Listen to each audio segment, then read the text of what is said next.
बारिशों का मौसम था। जंगल में बहुत तेज बारिश हो रही थी। जंगल के सभी पक्षी बारिशों से बचने के लिए अपने अपने घरों में छुपे हुए थे। उसी जंगल में एक टोनी चिड़िया थी जिसके पास कोई घर नहीं था, बस उसके पास कुछ टूटा फूटा सा घोंसला था और वह बहुत उदास रहती थी और वह हमेशा अपने बच्चों के बारे में सोचती रहती थी।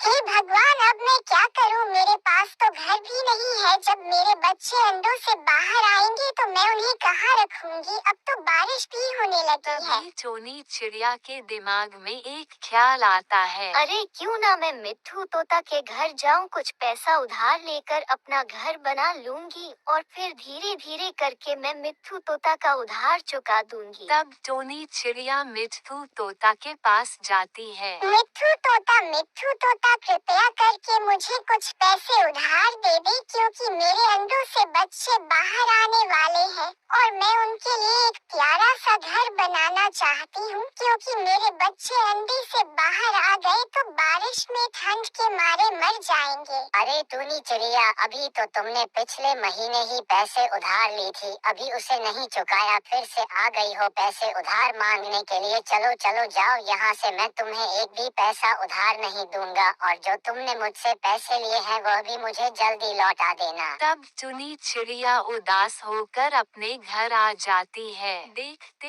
देखते रात भी हो जाती है। तब टोनी चिड़िया उदास होकर कहती है, हे भगवान, तुम मुझे कितना दुख दोगी? क्या मेरे नसीब में एक घर भी नहीं है? मैं अपनी तेज बारिश में अपने बच्चों को कहाँ रखूंगी? मैं क्या करूँ? ऐसा कहकर टोनी चिड़िया सो जाती है। तब बारिश थोड़ी हल्की थी। टोनी चिड़िया जब सुबह उठती है तो बारिश बहुत तेजी से हो रही होती है। फिर टोनी चिड़िया कालू कौवे के पास जाती है अपने अंडे को लेकर। कालू भैया, अरे ओ कालू भैया, दरवाजा खोलिए। फिर कालू कौवा बाहर आता है। अरे टोनी चिड़िया, तुम यहाँ इतनी तेज बारिश में यहाँ क्या कर रही हो? कालू भैया, बारिश बहुत तेज हो रही है, मेरे अंडे खराब हो जाएंगे। कृपया करके मेरे अंडे अपने घर में रख लो। जब बारिश रुक जाएगी तो मैं अपने अंडे आपके घर से लेकर चली जाऊंगी।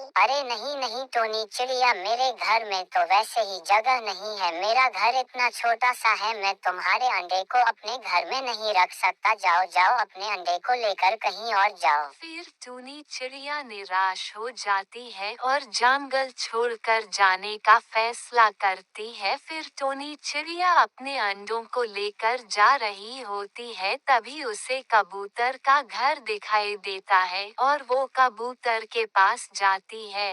कबूतर भैया, क्या आप मेरी मदद करेंगे? बारिश बहुत तेज हो रही है और बारिश के कारण मेरे अंडे खराब हो जाएंगे। कृपया आप मेरे अंडों को अपने घर में रख सकते हैं। मैं अपना नया घर बनाने के बाद अपने अंडों को लेकर चली जाऊंगी। हाँ हाँ टोनी बहन, क्यों नहीं? ऐसे बुरे वक्त में मैं तुम्हारा मदद नहीं करूँगा तो कौन करेगा? तुम जरूर मेरे घर में अपने अंडे रख दो, मैं उसका बहुत अच्छे से ख्याल रखूंगा। फिर टोनी चिड़िया कबूतर को अपने अंडे दे देती है और टोनी चिड़िया जंगलों में चली जाती है। फिर उसे एक संतरे का पेड़ दिखाई देता है। ये संतरे का पेड़ बहुत ही अच्छा है, क्यों ना मैं इसी के ऊपर अपना घर बना लूं। तभी पास ही में उसे कुछ बांस के डंडे दिखाई पड़ते हैं और वह संतरे के पेड़ पर बांस का प्यारा सा घर बना लेती है। टोनी चिड़िया का घर बहुत ही सुंदर था और अब टोनी चिड़िया बहुत ही खुश थी अपने घर को देखकर। अब टोनी चिड़िया कबूतर के पास जाती है अपने अंडे लेने के लिए। तब टोनी चिड़िया कबूतर के घर से अपने अंडे ला रही होती है। तभी रास्ते में उसका अंडा गिरकर टूट जाता है